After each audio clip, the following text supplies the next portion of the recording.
오늘 저는 에스겔서 37장 1절에서부터 10절까지 말씀을 가지고 극히 큰 군대더라 이와 같은 제목으로 여러분과 함께 은혜를 나누기 원합니다. 오늘 본문 말씀은 구약의 에스겔의 환상 가운데 있었던 내용입니다. 뼈들이 붙어서 큰 군대를 이루는 그와 같은 환상을 하나님께서 에스겔에 보여주셨는데, 이와 같은 에스겔의 환상이 있었던 그러한 사회적인 배경은 바로 바벨론의 느부갓네살이 이스라엘, 유다와 북왕국과 남왕국이 완전히 패망하게 되었을 때입니다. 재빠른 느부갓네살은 주전 597년에 대군을 거들고 예루살렘에 와서 항복하게 만들었습니다. 느부갓네살이 예루살렘을 항복하고 난 이후에 바벨론으로 모든 사람들이 사로잡혀서 1차, 2차로 포로가 되어서 가게 되었고, 나중에 제3차 침공으로 인하여서 예루살렘으로 돌아갈 것을 소망했던 이스라엘 백성이 예루살렘이 완전히 함락되고 폐허가 됐다는 이야기를 듣고 낙담하게 됐습니다. 이제는 더 이상 소망이 없는 것이죠. 그러한 소망 가운데 하나님께서는 에스겔을 환상 가운데 부르셨습니다. 그리고 에스겔을 통하여서 그 심한 뼈들이 있는 골짜기를 보여주셨습니다. 뼈들이 상당히 많고 말라 비틀어진 뼈들이 있는 곳에서 에스겔 하나님께서 물으셨습니다. 에스겔아, 이 뼈들이 살겠느냐? 라고 말했습니다. 도저히 살 수가 없죠. 그때 에스겔에 대답하기를 주께서 아십니다 라고 이야기했습니다. 그러자 하나님께서는 너는 하나님의 말씀을 대언하라. 그러면서 뼈는 뼈끼리 붙고 또 그 위에 힘줄과 또 근육과 살과 가죽이 덮여지라고 그렇게 명령하라고 이야기했습니다. 그러자 에스겔이 하나님의 말씀을 대언하기 시작합니다. 뼈는 붙어라 라고 말했더니 뼈들이 갑자기 그 수많은 많은 뼈들이 서로 짝을 맞추면서 뼈들이 탁탁탁탁 붙기 시작합니다. 그 다음에 다 붙은 뼈들 해골 위에 힘줄은 생겨나라 라고 대언하니까 다시 힘줄이 다 하나 둘 생겨나기 시작했습니다. 그리고 그 다음에 살이 붙어라 라고 명령하니까 사방에서 생각지도 못했던 그 힘줄밖에 없는 시체 위에 살들이 붙기 시작하고, 그 다음에 가죽이 덮여라 라고 명령하니까 가죽을 다 덮이게 되면서 큰 군대를 이루었는데, 그런데 살지는 못했습니다. 시체들이 다 서 있는 거죠. 그때 하나님께서 다시 말씀하시기를 에스겔아, 사방에서 생기가 불어서 이 사람들이 살게 하라 라고 그렇게 명령했습니다. 에스겔이 하나님의 명령과 말씀에 대언하여 사방에서 생기는 불어서 이 사람들이 살리라고 선언했더니 각 동서남북 각 지역에서 바람이 불기 시작하고 생기가 불어오더니 다 그 죽었던 사람들이 생기가 돌고 숨을 쉬고 눈이 초롱초롱해지면서 큰 군대가 되었다는 하나님의 말씀의 내용이 바로 이 에스겔서의 말씀이라는 것입니다.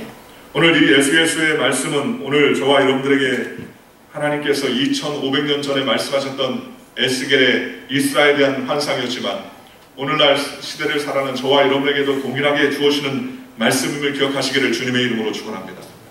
오늘 성경에 보니까는 에스겔을 통하여서 말씀하신 이 환상의 이 놀라우신 뼈가 큰 군대를 이루는 이 놀라운 환상은 우리에게 주어지는 극히 귀중한 영적인 그러한 하나님의 뜻이 있다는 것입니다. 첫째로 우리는 어떠한 절망 중에서도 소망을 가져야 된다는 것입니다.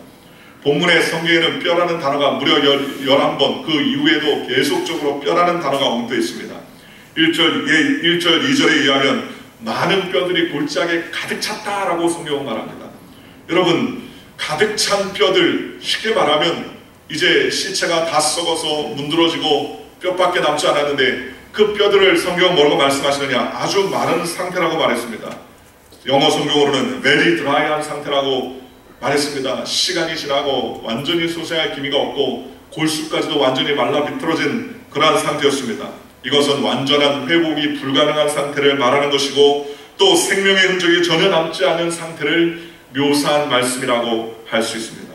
시체라는 표현도 매우 절망적이지만 시체뿐만 아니라 마른 뼈들이 완전히 딱딱하게 마르고 시커매지고 더 이상 소망이 없는 것이 바로 이스라엘의 모습이요, 오늘날 하나님을 믿지 않는 사람의 상태라고 성경은 말씀해 주셨습니다. 오늘 성경에 하나님께서 이스라엘 백성들에게 말씀하시듯이 에스겔을 통하여서 하나님께서 대언하라 명령했더니 그 뼈들이 붙고 살이 붙고 생기가 나고 하나님의 큰 군대가 되었다고 성경은 말씀하셨습니다. 이 말씀을 통해서 우리가 기억될 것은 하나님 앞에서는 절대 절망도 하나님의 능력과 은혜 가운데서는 때론 절대 소망이 될 수 있다고 성경은 우리에게 말씀해 주셨습니다. 그 당시에 유대인들은 마치 무덤 속에 들어가는 상태와 같았습니다. 그런데 그들에게 하나님께서 말씀하셨습니다. 내 백성들아, 내가 너희 무덤을 열고 너희에게로 거기에서 나오게 한즉 너희는 내가 여호와인 줄 아니라 라고 말씀해 주셨습니다. 37장 13절에 하나님께서 이와 같이 말씀해 주셨습니다. 오늘날 저와 여러분들이 하나님을 떠나서 살면 절대적인 절망 가운데 살 수밖에 없습니다. 내 뜻, 내 계획, 내 의지를 가지고 애를 쓰고 수고하고 노력하고 살아가지만 내 노력과 수고로는 절대로 이룰 수 없는 것들이 얼마나 많이 있습니까? 여러분, 우리의 노력과 수고로 우리의 생명을 하루라도 더 연장시킬 수 있습니까? 우리의 계획과 꿈을 때로는 우리가 노력과 수고로 이루어질 수 있겠지만 일상에서의 죄의 문제와 죽음의 문제를 해결할 수 있는 단 한 사람의 사람도 오늘날 없습니다. 그런데 이와 같은 절대 절망 가운데서 오늘 하나님께서 함께 해주실 때에 절대 절망도 소망이 된다고 성경 우리에게 말씀해 주셨습니다. 모세는 40년 동안 이스라엘 백성을 해방시키려다가 살인자가 되고 도망치게 되고 미디안 강야로 도망갔습니다. 그런 몇 년간 인간적인 기대감을 가지고서 재기를 꿈꿨을지도 모릅니다. 그런데 1년이 지나고 2년이 지나고 5년이 지나고 10년이 지나고 무려 40년의 세월이 흐르면서 그는 완전히 절망했습니다. 나는 40세 때까지 왕자로서의 삶을 살았다라는 자존심이나 자신의 자긍심은 이제 완전히 수포로 돌아갔습니다. 그는 아무것도 없는 사람이었습니다. 40년 동안 양의 꽁무니를 쫓아다니면서 양을 쳤던 총부에 불과했었습니다. 그러나 결국 그의 나이 80이 되어서 하나님께서 부르시고 하나님께서 그를 선택하시고 인도해 주셨더니 그가 자신이 꿈꾸을 수 없었던 소망을 하나님께서 주시자 하나님을 통하여서 꿈을 이루고 이스라엘 백성들을 통하여서 애굽에서 건져내어 적과 꿀이는 가나안 땅에 들어갈 수 있도록 소망을 갖게 되고 이스라엘의 위대한 리더가 될 수 있도록 하나님께서 인도해 주셨습니다. 여러분, 우리는 절망하는 순간 우리가 아무것도 아니라는 사실을 우리는 깨닫게 됩니다. 키에르케고르는 죽음에 이르는 가장 무서운 병은 암이나 질병이 아니라 자아상실, 즉 자기를 잃어버리는 절망이라고 그렇게 말합니다. 그러나 사람의 눈으로는 절망해 보여도 그 절망 가운데 하나님을 바라보는 소망이 있다고 성경은 말씀하셨습니다. 파수꾼의 경삼이 아무리 성해도 하나님이 그 성을 지키지 아니하시면 그 성에 지키는 자의 수고가 헛되다고 성경은 말씀해 주셨습니다. 다른 말로 말하면 우리의 수고와 노력이 때로는 아무것도 아닌 것 같지만 하나님께서 우리를 지켜주시면 반드시 우리는 주님 안에서 소망과 은혜를 가지고 살아갈 수 있다는 사실을 우리에게 말씀해 주셨습니다. 성경에 보면 예수님께서 야이로라는 사람의 집에 들어가신 적이 있습니다. 야이로의 딸이 있습니다. 야이로는 회당장이었습니다. 그런데 딸이 살길 원해서 예수님께 나아갔는데 예수님이 도착하기 전에 회당장 야이로의 딸이 죽었다고 사람들이 이구동성으로 이야기했습니다. 그 소식을 들은 야이로는 절망했습니다. 하나밖에 없는 딸이 이제는 완전히 시체가 되고 죽었으니 더 이상 소망이 없지요. 그때 예수님께서 야이로에게 이렇게 말씀하셨습니다. 두려워하지 말고 믿기만 하라 라고 말했습니다. 야이로는 주님의 말씀을 믿고서 두려워하지 말고 물러서지 아니하면 딸이 살아날 것을 소망하게 되었습니다. 결국 주님께서 도착하시고 그리고 나서 사람들이 울고불고 하는 그 와중에서 예수님께서는 죽은 딸을 향하여서 달리라고 소녀야 일어나라 라고 명령하셨더니 그때에 죽어났던 야이로의 회당장 야이로의 딸이 살아나는 놀라운 체험과 역사를 하게 되었다고 성경은 말씀하셨습니다. 오늘 저와 여러분들이 참된 축복과 은혜의 삶을 살기 위해서는 절대적으로 우리가 아무것도 아니고 우리가 아무것도 소망이 없는 자라는 사실을 깨달을 때만이 우리는 하나님을 통하여서 진정한 절망에서 소망과 그 능력과 은혜를 경험하는 그러한 하나님의 백성이 될 수 있다고 성경은 우리에게 말씀해 주셨습니다. 마른 뼈와 같이 또는 가죽도 없고 완전히 살도 다 부패되고 또 힘줄도 없는 마른 뼈와 같은 그 골짜기의 수많은 뼈들이 오늘날 저와 여러분들에게 있어서의 때로는 절망이나 낙담이나 낙심할 수밖에 없는 환경을 지체하는 것이지만 하나님이 역사하시면 하나님께서 붙잡아주시고 인도해 주신다는 것입니다. 그러므로 사람에게는 절대 절망이 있어도 하나님에게는 절대 절망이 없어요. 하나님이 함께 하시면 능치 못하는 일이 없게 된다고 성경은 말씀하셨습니다. 둘째는 오늘 성경에 보니까는 사람과 인간과 모든 민족과 국가와 나라에게 절대 흥망성쇠가 하나님께 달려있다는 것입니다. 한번 따라해 주시기 바랍니다. 흥망성쇠는 하나님께 달려있습니다. 우리 옆에 분한테 흥망성쇠는 하나님께 달려있습니다. 잘 되고 못 되는 것은 하나님께 달려있습니다. 하나님께서 에스겔에게 물으셨습니다. 인자야, 이 뼈들이 능히 살 수 있겠느냐라고 물어봤습니다. 그때 에스겔이 대답하되 주 여호와여 주께서 아시나이다 라고 대답했습니다. 이 물음과 대답은 유다 백성은 스스로 살 수 없다는 사실을 말하는 것입니다. 하나님께서는 에스겔에게 물었습니다. 이 뼈들이 능히 살 수 있겠느냐? 여러분, 이 뼈들이 능히 살 수 있습니까? 살 수 없지요. 그때 에스겔의 대답은 무엇입니까? 주께서 아십니다. 주 여호와여 주께서 아십니다. 이 말은 다른 말로 말하면 하나님, 사람과 인간의 능력으로는 이 뼈들이 능히 살 수 없을지인데 하나님께서 하실 수 있습니다 라는 그와 같은 긍정의 뜻을 내포하고 있다고 말할 수가 있는 것입니다. 오직 하나님께서 일을 행하시고 하나님께서 주권이 있으시고 하나님께서 모든 것을 결론 내리신다는 사실이 바로 에스겔의 소망과 믿음과 그 확신 가운데 있었기 때문이었다는 것입니다. 유다 백성은 스스로 일어날 수 없었습니다. 왜냐하면 느부갓네살 바벨론에게 완전히 패망되고 예루살렘이 함락되고 완전히 부서지고 이제 그들에게 있어서의 나라를 찾을 수 있는 전혀 기회가 없었습니다. 그러나 하나님께서 말씀하시기를 이 뼈들이 능히 살 수 있겠느냐 라고 말씀하신 것은 하나님이 함께 하시면 이 마른 뼈도 살아날 수 있다는 사실을 우리에게 말씀해 주신 것인 것입니다. 불가능해 보이는 것을 행하시는 것이 하나님이십니다. 여러분, 불가능한 것을 해결할 수 있는 분이 하나님이지 우리가 생각할 때 불가능한 것을 해결하지 못한다면 어찌 하나님이라고 말할 수 있습니까? 다시 살아나는 것이 불가능한 일이라고 생각한다면 절망 가운데 하나님께서 그들에게 희망을 선포하시는 분이라는 사실을 저와 여러분이 기억하시기를 주님의 이름으로 축원합니다. 하나님께서는 에스겔에게 말씀하셨습니다. 너희 위에 힘줄을 두고 살을 입히고 가죽으로 덮고 너희 속에 생기를 넣으리니 너희가 살아나리라. 또 내가 여호와인 줄 너희가 알리라 하셨다라 라고 6절에 말씀하셨습니다.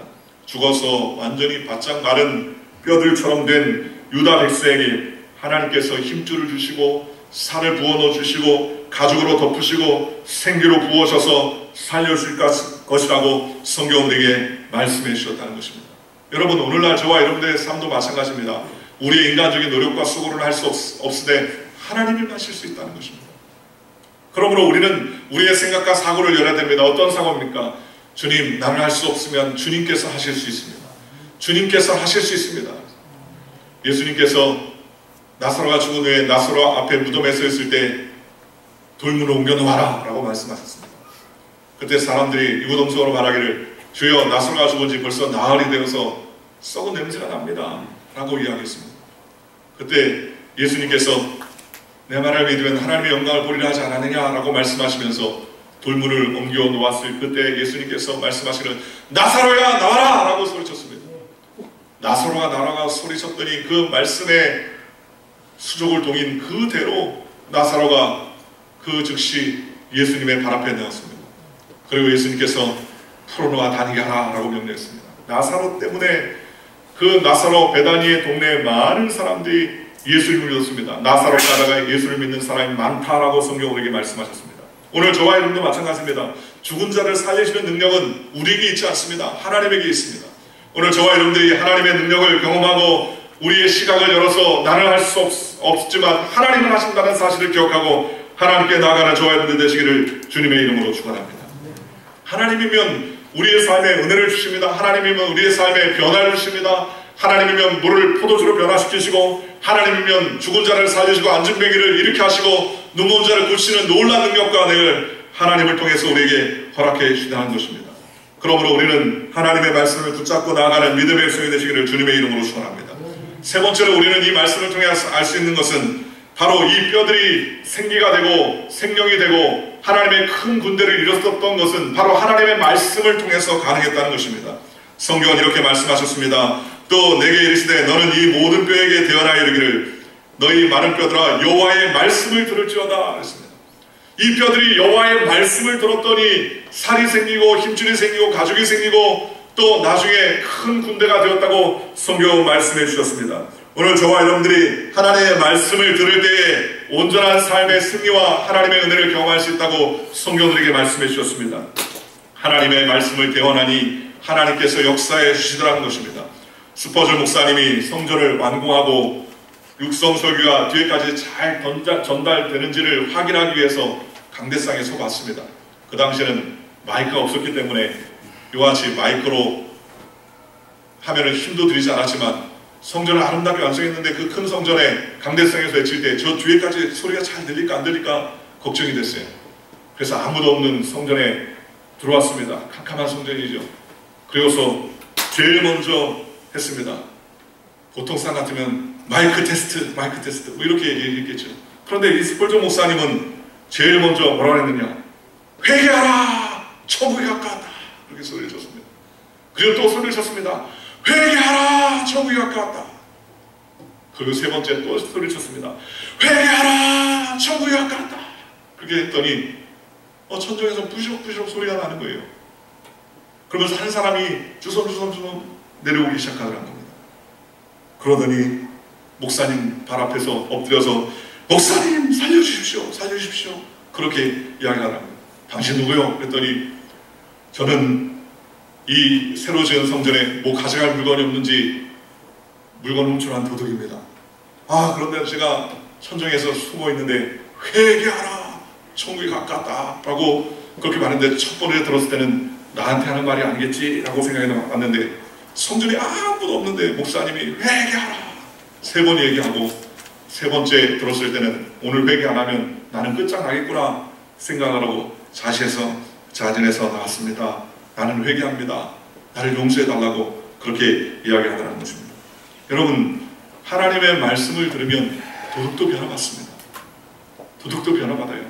옛날에 여의도 순복음교회 한참 부흥할 1980년대 강도나 소매치기범들이 그렇게 많이 왔다고 해요. 사람들이 많이 모이니까 또 헌금을 하니까 거기에 돈이 많이 몰리겠다 싶어가지고 강도들이나 소매치기 단들이 많이 오고 또 거치들도 많이 왔었는데 돈을 좀 얻고 무엇을 얻을까 해서 왔던 도둑들이 하나님 말씀을 듣다가 그 말씀의 변화를 받아서 눈물 흘리고 회개하고 자기 있는 지갑들을 다 헌금통에다 집어넣고 그렇게 회개하며 돌아갔다는 이야기를 많이 들었습니다.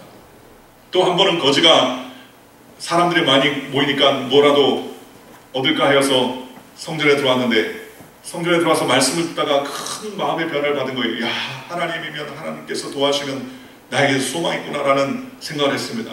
그리고 말씀에 큰 충만을 받고 기도를 뜨겁게 하고 하나님 이제 나는 거지의 삶을 청사하겠습니다. 하나님 뜻대로 살겠습니다. 라고 소망을 가졌습니다. 그리고 헌금 시작이 되는데 거지니까 드릴 헌금이 없더라는 겁니다. 나중에 보니까는 헌금통이 점점 자기 앞으로 오기 시작하는 거예요. 그러다가 하나님 앞에 드릴 게 없는데 자기가 가지고 있는 것을 봤더니 밥 얻을 때 먹을 뭡니까? 깡통이죠. 깡통하고 숟가락하고 젓가락 한 벌이 자기에게 있더라는 겁니다. 하나님 내게 가진 거 숟가락과 젓가락 그리고 이 밥을 얻을 때 먹을 깡통 이게 전재산인데 주님께 드립니다. 그래가지고 헌금통에다 그걸 쑤셔야 됩니다. 나중에 헌금하시는 개수하시는 안식사님들이 보니까는 개수할 때 보니까는 뭐 금도 나오고 반지도 나오고 시계도 나오고 지갑도 나오는데 나중에 보니까 깡통 냄새나는 다 썩어 빠진 깡통하고 깨끗한 때가 묻은 숟가락 한 벌, 젓가락 한 벌이 딱 나왔고 그러니 이거는 은행에다 넣을 수도 없고 안 할 수도 없고 그래가지고 목사님실에 가져왔다는 겁니다. 목사님이 그걸 보고서 너무 감사한 거예요. 거지가 다 와가지고 나도 하나님께 헌신하겠다고 밥 깡통까지도 숟가락과 젓가락 깡통까지도 집어넣겠구나. 그래서 그걸 너무 귀해서 버리지 않고 목사님 소재 가장 좋은 곳에 이렇게 올려놨다는 겁니다. 그러다가 그때 CGI라고 교회 성장, 전 세계 교회 성장을 연구하는 목사님들이 그 해에 왔었는데 그 해에 와가지고 이제 담임 목사님실에 방문해서 서로 환담을 하는데 그때 그 로버트 슐러 목사님이 들어오셔서 아니 왜 서재 저 더러운 깡통이 저렇게 씻지도 않은 깡통이 저렇게 있냐고 그렇게 물어보더라는 거예요. 그래서 그걸 자초지종하게 됩니다. 이만저만해서 거지가 깡통 가지고서 먹을 것을 얻으려고 교회에 들어왔다가 말씀을 듣고 깨닫고 변화를 받아가지고 깡통을 선물로 하나님 앞에 예물로 들고 갔다고. 그 로버트 슐러 목사님이 그 말씀에 큰 충격과 감동을 받아가지고 그 깡통을 2만 불에, 그 당시 2만 불 주고 그 깡통을 사다는 거예요. 여러분, 거지가 드린 아무런 소망이 없는 깡통 수저도 하나님께서 역사하시니까 2만 불이나 되는 가치의 귀한 재물로 변화되더라는 것입니다. 여러분, 사람이 소망이 없는 것 같아도 하나님이 함께 하시면 소망이 있는 거예요. 하나님의 말씀이 우리를 살려 하나님께서 우리를 은혜를 베풀어 주시고 은총을 베풀어 주시는 것입니다. 세계 제2차 대전 중에 헤롤드 러셀이라는 청년이 공수부대 연으로 참전했습니다. 불행히도 포탄에 맞아서 두 팔을 잃은 불거자가 되었습니다. 두 팔을 잃었으니 무슨 소망이 있습니까? 이제 그는 말하기를 나는 쓸모없는 고깃덩어리가 되었다라고 절망했습니다. 절망 중에 전도를 받아서 교회를 다니게 되었습니다. 그런데 성경 말씀에 그날 설교를 듣는데 목사님께서 말씀하시는데 여호와를 앙마하는 자는 독수 같은 샘을 얻는다는 그러한 설교를 듣게 되었어요. 그는 그 말씀에 충격을 받았습니다. 여호와를 앙마하는 자는 독수 같은 샘을 얻게 된다는 이야기에 그는 전율이 흘렀습니다. 그러면서 그는 내가 무엇이라도 하나님 앞에서 해야 되겠다는 사명을 갖게 되었습니다. 그리고서 그는 계획하던 중에 그를 돕고자 하는 의사로부터 쇠붙이로 된 손의수를 받게 되었습니다. 그러면서 그는 손으로 그 의수로 글씨를 쓰고 나중에는 타작같이 칠 수 있었습니다. 심지어 우리 생애 최고라는 영화에 출연하게 되고 영화계의 아카데미 주연상까지 받게 되었습니다. 절망 중에 아무것도 할 수 없고 나는 한 고깃덩어리에 불과하다고 낙심했던 사람이 바로 하나님의 말씀을 듣고 하나님의 살아있는 말씀이 그 마음속에 부딪히자 그는 절망을 벗어던지고 하나님 앞에 영광을 잃는 믿음의 삶을 살게 되었습니다. 여러분, 군인은 강한 체력도 있어야 되지만 그것이 다가 아니죠. 진짜 강한 것은 바로 하나님께서 주시는 강한 영적 군사로서 하나님의 말씀을 붙들고 살아갈 때만이 진정한 하나님의 사람이 될 수 있습니다. 저와 여러분이 하나님의 말씀을 붙들고 살아가는 저와 여러분들 되시기를 주님의 이름으로 축원합니다. 에베소 6장에 보면 다양한 무기를 소개하는데 그 가운데 적을 공격할 수 있는 무기가 있습니다. 그것이 바로 성령의 검입니다. 그런데 이 성령의 검은 무엇이냐? 성령이 말씀하시기를 성령의 검 곧 하나님의 말씀을 가지라라고 말씀해 주셨습니다. 오늘 저와 여러분들이 하나님의 말씀을 붙들고 살아가는 믿음의 백성이 되시기를 주님의 이름으로 축원합니다. 인류 역사상 가장 훌륭한 축구 선수 중에 한 사람이 바로 펠레였습니다. 그는 천재적인 선수로서 17살 날 때 스웨덴 월드컵에 출전해서 조국의 월드컵을 승리로 안겨주었고 3번이나 월드컵에서 브라질이 우승할 수 있도록 안겨주었습니다. 그의 아버지는 병원 화장실을 청소하는 청소부여서 매우 가난한 그러한 가정이었습니다. 그러나 축구를 좋아하는 그의 아버지는 그가 축구에 자질이 있다는 것을 알고 어렸을 때부터 축구를 하게 했습니다. 그런데 하루는 그가 담배를 피우다가 아버지에게 들켰습니다. 제대로 먹이지도 못하면서 아들을 축구시키는데 아들이 담배까지 피우니까 얼마나 아버지가 낙심했겠습니까? 하루는 아버지가 낡은 지갑에 돈을 꺼내면서 그에게 펠레에게 돈을 주었습니다. 아들아, 이것은 담배 한 갑 값이다. 아버지의 말을 잘 듣고 내가 이제 담배를 피우고 술을 마시며 축구를 하면 절대적으로 세계 선수가 될 수 없다. 축구를 하려면 90분간 피곤을 모르고 지칠 줄 모르고 뛰는 체력이 있어야 하는데 90분간 피곤하지 않고 지치지 않는 체력을 가지려면 술 먹고 담배 피우며 운동에서는 너는 절대로 세계적인 선수가 됐습니다. 그저 그런 선수는 할 수 있어도 그런 유명하고 두각을 나타내는 선수가 될 수 없단다. 왜냐하면 술과 담배가 너의 몸을 망가뜨려서 운동할 수 없게 되기 때문에 그렇다는 거죠. 그러면서 이렇게 말했습니다. 너는 이 돈으로 담배를 즐기면서 무명한 사람의 삶을 살게 되길 원하느냐? 아니면 담배와 술을 끊고 세계적인 축구선수로 거듭나길 원하느냐? 라고 물었습니다. 그러자 펠레가 아버지한테 그 담배값을 돌려주면서 이제 담배 안 하겠습니다. 술 안 하겠습니다. 그리고 그때부터 술과 담배를 완전히 끊고서 세계적인 선수로 열심히 훈련하고 최고의 선수가 될 수 있었다는 것입니다. 여러분, 아버지의 말 한마디도 이렇게 아들에게 영향이 있는데 오늘 저와 여러분 온 인류를 지으신 하나님의 말씀이 우리에게 왜 영향력이 없습니까? 하나님의 말씀을 믿으면 하나님께서 책임지시고 하나님께서 은혜를 베풀어 주신다는 것입니다. 마른 뼈와 같은 절망적인 상황일지라도 하나님이 하시면 가능합니다. 하나님이 도와주시면 기적이 일어납니다. 하나님이 함께 하시면 우리가 상상할 수 없는 놀라운 일들이 일어나게 되는 것입니다. 그러므로 하나님을 의지하십시오. 하나님을 붙으십시오. 성령을 붙이십시오. 성령의 은혜를 구하십시오. 그래야만 하나님께서 역사하시고 은혜를 베풀어 주시는 것입니다. 네 번째로 오늘 하나님의 말씀이 임하자 이스라엘의 그 마른 뼈들이 다 붙어서 큰 군대처럼 사람이 되었다고 그랬는데 그것만이 끝이 아니었습니다. 성경에 보니까는 8절에 내가 또 보니 뼈에 힘줄이 생기고 살이 오르며 그 위에 가죽이 덮이나 그 속에 생기는 없었더라. 또 내게 이르시되 인자야 너는 생기를 향하여 대언하라. 생기에게 대하여 대언하여 이르기를 주 여호와께서 이같이 말씀하시기를 생기야 사방에서부터 와서 이 죽음을 당한 자에게 불어 살아나게 하라 하셨다. 이에 에스겔이 명령하였더니 사방에서 생기가 불어서 드디어 그들이 숨을 쉬면서 큰 군대가 되었다고 성경은 말했습니다. 오늘날 이 생기는 무엇을 말합니까? 바로 성령을 말하는 것입니다. 말씀을 들은 사람은 그 말씀으로만 아니라 성령의 충만을 받는 저와 여러분들 되시기를 주님의 이름으로 축원합니다.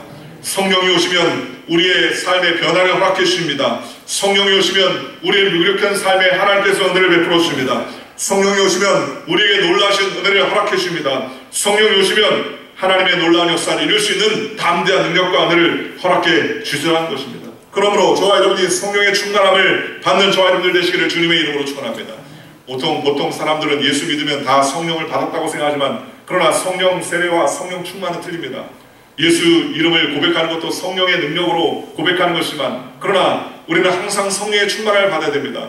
여러분이 저도 자동차를 운전할 때 기름 한 번 넣고 평생 동안 자동차를 운전합니까? 그렇지 않죠.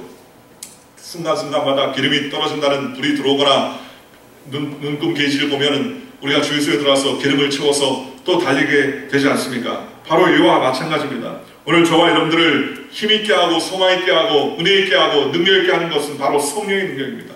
하나님을 알지 못하는 사람은 하나님을 알 때 소망이 생기지만 하나님을 알고 하나님을 섬기며 하나님께 영광 돌리는 사람에도 불구하고 때로는 낙심하고 우울하고 낙담하고 좌절을 들으십니다. 왜 그렇습니까? 그것은 성령의 역사를 기대하지 못하기 때문에 그렇습니다. 성령이 우리 가운데 오시면 뜨거운 그러한 열망이 생기고 소망이 생기고 은혜가 생기고 하나님의 말씀을 붙잡아 하나님께 영광 돌리는 삶을 살 수 있도록 인도해 주십니다. 사도행전 2장 1절에 4절 보니까 오순절 날의 이름에 그들이 다 같이 한 곳에 모였더니 호련히 하늘로부터 급하고 강한 바람 같은 소리가 있어 그들의 앉은 온 집에 가득하여 마치 불의 혀처럼 갈라진 것이 그들에게 보여 각 사람이 임하였다니 그들이 다 성령에 충만하였고 성령이 말하게 하심을 따라 다른 언어로 말하기를 시작하니라. 사도행전의 2장에 마가의 다락방에서 120문도가 전심을 다해서 성령의 충만함을 얻기를 원했더니 각 사람 머리에 불의 혀 같은 것들이 임하기 시작했습니다. 그리고 그들이 마음에 뜨거워지고 성령의 충만을 얻게 되자 하나님의 말씀을 따라서 방언을 하기 시작했습니다. 그리고 나서 하나님의 말씀을 담대하게 전했습니다. 요한복음 14장 16절에서 17절에 내가 아버지께 구하겠으니 그가 또 다른 보혜사를 너에게 주사 영원토록 너희가 함께 있게 하시리라. 오늘날 하나님께서는 예수님께서는 부활하시고 승천하신 후에 우리에게 보혜사를 보내주셨습니다. 보혜사를 우리에게 보내주셔서 우리를 도와주시고 우리를 인도해 주시고 우리를 붙잡아주신다고 성경에게 말씀해 주셨습니다. 그러므로 성령님께서 우리 가운데 있어서 진리에 대해서 의에 대해서 죄에 대해서 모든 것을 깨닫게 하십니다. 그러므로 우리는 성령의 충만을 받는 저와 여러분들 되시기를 주님의 이름으로 축원합니다. 성령이 임하시면 우리에게 소망이 생기고 비전이 생기고 꿈이 생깁니다. 그러므로 성령이 생기가 되어서 그 마른 뼈들을 위해 부르고 또 그 가죽 위에 임하자 그들이 숨을 쉬고 큰 군대가 되었다고 성경은 우리에게 말씀하셨습니다. 오늘 저와 여러분이 성령의 충만을 받으십시오. 성령님 나와 함께하여 주시옵소서. 성령 나에게 지혜를 주시고 명철을 주시고 내 사업과 직장에 하나님께서 명철케 하여 주시고 내 가정에 하나님께서 평안과 소망을 주시고 꿈을 주시고 내 마음과 생각 가운데 우울함을 다 물리쳐 주시고 할 수 없다는 생각을 물리쳐 주시고 기쁨과 소망으로 충만하게 달라고 우리는 간절히 기도해야 됩니다. 성령님 함께 하시면 우리는 놀라운 변화가 일어나고 하나님 앞에 쓰임받는 믿음의 삶을 살 수 있도록 하나님께서 책임져 주시는 것입니다. 오늘 보혜사 성령이 우리 가운데 오시면 우리를 도우시고 우리를 인도해 주셔서 우리를 깨닫게 하신다고 성경은 말씀해 주셨습니다. 그러므로 사랑하는 성도 여러분, 저와 여러분들이 성령의 충만을 받으시기를 주님의 이름으로 축원합니다. 하나님의 백성들이 되어서 성령 충만을 받지 못하면 때때로 하나님 앞에 봉사 원신에도 무기력해지고 내가 왜 이러한 일을 해야 되는지, 내가 왜 예배를 드려야 되는지, 내가 왜 하나님을 찬양해야 되는지 깨닫지 못할 때 얼마나 많이 있습니까?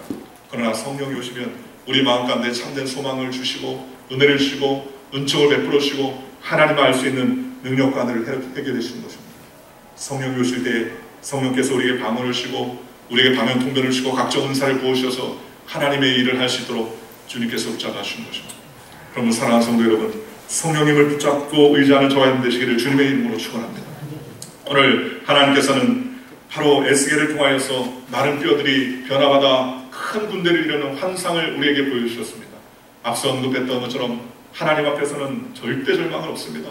절대 소망도 반드시 하나님 앞에 긍정적인 절대 희망이 되고 절대 긍정이 될 수 있도록 하나님께서 복을 허락해 주신 것입니다. 이 복은 바로 하나님의 말씀을 통해서 이루어진 것이고 그 말씀을 통해서 반드시 하나님께서 우리에게 복을 주시며 성령님이 역사하시면 기적이 일어나고 은혜가 일어나고 삶의 소망이 생기는 것입니다. 그러므로 사랑하는 성도 여러분, 우리는 어떠한 환경 가운데서도 우리의 입술로 고백을 통하여서 항상 긍정을 선언하고 축복을 선언하고 주님의 은총을 선언하고 하나님께서 하실 수 있다는 사실을 기억하고 선언하는 믿음의 성이 되시기를 주님의 이름으로 축원합니다. 매일마다 말씀을 붙들고 성령님의 인도를 받는 하나님의 귀한 일꾼이 되시기를 주님의 이름으로 간절히 축원합니다. 기도하겠습니다. 좋으신 아버지 하나님 감사합니다. 하나님, 마른 뼈들이 도저히 살아날 수 없지만 하나님께서 말씀하여 이르시니 그 말씀을 통하여서 마른 뼈들이 굳고 힘줄이 생기고 살이 있고 가죽이 덮여서 큰 생기가 되고 또 큰 군대가 되었다고 성경 말씀해 주셨습니다. 성령님 우리 가운데 임하여 주시옵소서. 우리가 할 수 없는 그것을 주님 하시오니 성령님 기적과 하늘을 베풀어 주시옵시고 성령님을 인정합니다. 환영합니다. 의지합니다. 모셔드립니다. 함께하여 주시옵시고 말씀을 붙들고 살아가는 우리 모두가 되게 주님 인도하여 주시옵소서. 예수님의 이름으로 감사하며 기도하옵나이다. 아멘. 우리 말씀을 생각하시면